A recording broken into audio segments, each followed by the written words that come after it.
Se le ocurrió encerrar Manhattan en una cúpula, esferas flotantes de 1 kilómetro de diámetro flotando en el espacio con aire caliente. Una ciudad pirámide en San Francisco. El proyecto Harlem, alojar a 110.000 familias en torres de 100 pisos. Automóviles de 3 ruedas. Edificios trasladados por helicópteros que se puedan instalar en cualquier lugar. Esas y muchas más fueron ideas que se le ocurrieron a Richard Buckminster Fuller. Es así, hoy vamos a hablar de Richard Buckminster Fuller. Aunque tenga un apellido alemán, estamos hablando de un estadounidense. Nacido en 1895 en Massachusetts. Como decía Ortega y Gasset, el hombre es el hombre y sus circunstancias. Y las circunstancias que le sucedieron a Bucky, como le decían los amigos, fueron muy interesantes. Si vamos a hablar de Bucky Fuller, tenemos que hablar de utopías, porque si hay algo que lo terminó definiendo fue la idea de sustentabilidad, idea que iba a terminar de desarrollar a mitad del siglo XX. Fuller me parece una gigantesca fuente de inspiración, fue un adelantado en su tiempo. De él rescato la idea de pensar en el planeta como nuestra nave que tenemos que cuidar porque es la única nave que tenemos. Desarrolló también la idea filosófica de hacer más con menos. Fuller era hipermétrope de nacimiento, eso quiere decir que veía mal de cerca, tenía facilidad para ver de lejos. Y si hay alguien que vio de lejos fue Fuller. La verdad que las cosas que dijo este señor al día de hoy siguen siendo muy importantes.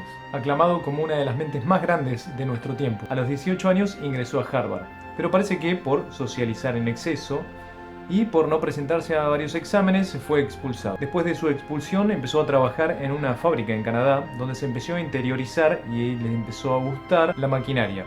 2 años después vuelve a Harvard, pero nuevamente es echado de ahí. Entre sus 22 y sus 24 años demuestra muchas aptitudes para la ingeniería. Su suegro había desarrollado una manera de construir edificios con concreto y se lo llevó a trabajar con él. Así que junto con él patentaron el método, siendo esa su primer patente. Luego la empresa de su suegro quiebra y queda desempleado y al borde del suicidio. Muy deprimido reflexiona y llega a la conclusión de que su vida no le pertenece a él, que su vida es un don que le fue dado para servir a los demás. Empieza a pensar que tiene la responsabilidad de usar sus talentos para hacer que la vida de los demás sea más fácil.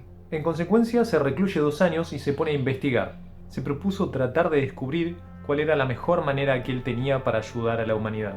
Uno de los intereses de toda la vida de Fuller fue utilizar la tecnología para revolucionar la construcción y de esa manera mejorar la vivienda humana. De pronto, emerge con nuevas ideas. Empezó a pensar cómo podría industrializarse la construcción. Se le ocurrieron obras rápidas, como la Lightful Torre, que era una torre traída con un dirigible, que primero se lanzaba una bomba, esa bomba hacía un agujero en el terreno, y en ese agujero se atornillaba esta nueva torre. Estamos hablando que este señor tenía 22 años en esa época. Las torres eran tan livianas porque sus pisos estaban construidos en base a cables en tensión, respondiendo a otra patente de Fuller que era el concepto de tensegridad. Se le ocurrió hacer una casa inspirada en esa torre y siempre en las presentaciones manejaba siempre los mismos términos cuando contaba de qué se trataba. Decía mucho la palabra dinámico, decía mucho la palabra tensión, decía mucho la palabra máximo. Entonces de ahí surge Dimaction, que eran las palabras fundamentales de la filosofía de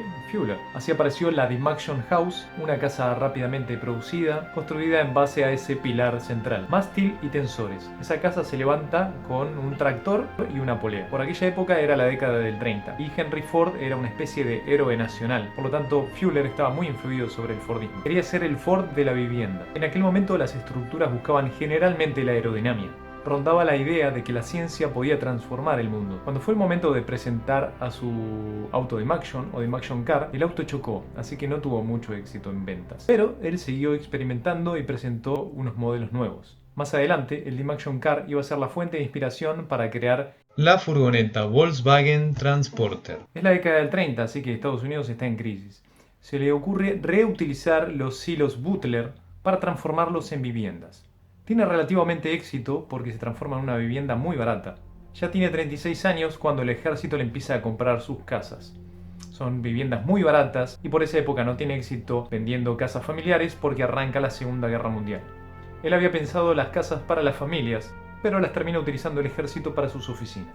Crea la Casa Dakota, enteramente de aluminio, muy fácil de construir, pero se pelea con sus socios y ese proyecto no prospera, así que se dejan de fabricar. Ahora se va a dedicar a la enseñanza. Por esta época crea el Dimaction Map, que fue su nueva patente. Esta es una representación cartográfica mucho más exacta que la mayoría de los mapas. Mantiene las proporciones de los territorios. Estudia geometría en el Black Mountain College. A los 42 años, la cúpula geodésica fue el invento que dominó la vida de Fuller. Eran ligeras, rentables y fáciles de montar. Encierran el máximo espacio sin columnas de soporte. Pueden soportar condiciones duras, basado en su diseño inspirado en la naturaleza. La cúpula geodésica fue el resultado de sus investigaciones sobre el equilibrio de las fuerzas de tensión y de comprensión en la construcción. Tenía 48 años cuando diseñó su primer domo comercial para la sede de Ford Motor Company en Dearborn, Michigan. El ejército de Estados Unidos se convirtió en uno de sus mayores clientes para cubrir sus instalaciones de radar en el Círculo Polar Ártico. Según el Instituto de Buckminster Fuller,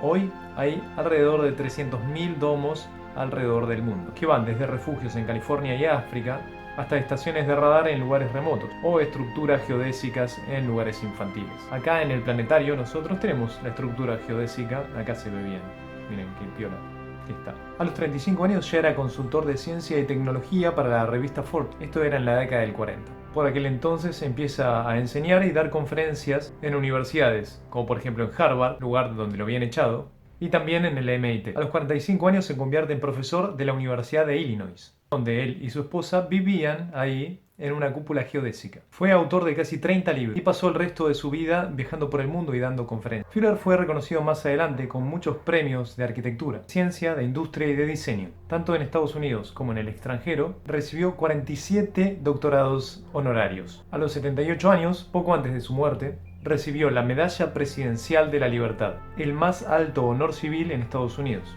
con una cita que reconocía sus contribuciones como geométrico, educador y arquitecto. Luego de su muerte, ciertos químicos descubrieron que los átomos de una molécula de carbono, descubierta recientemente, estaban agrupados en una estructura similar a la cúpula geodésica. Llamaron a la molécula en honor a Bucky, la molécula Buckminster Fullereno. Bucky finalmente murió en Los Ángeles el 1 de julio de 1983. Tenía 78 años.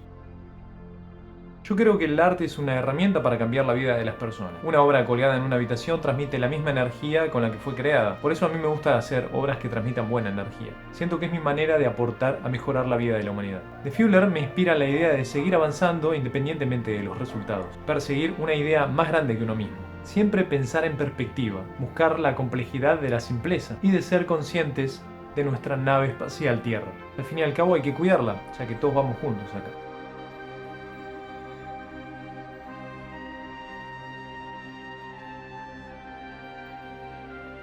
¿Saben a la velocidad que va la Tierra? Giramos alrededor de 30 kilómetros por segundo. Zarpado. A esa velocidad vamos. Este es el tipo de preguntas que se hacía Bucky. Trataba de ser consciente de dónde estaba y qué podía hacer para mejorarlo.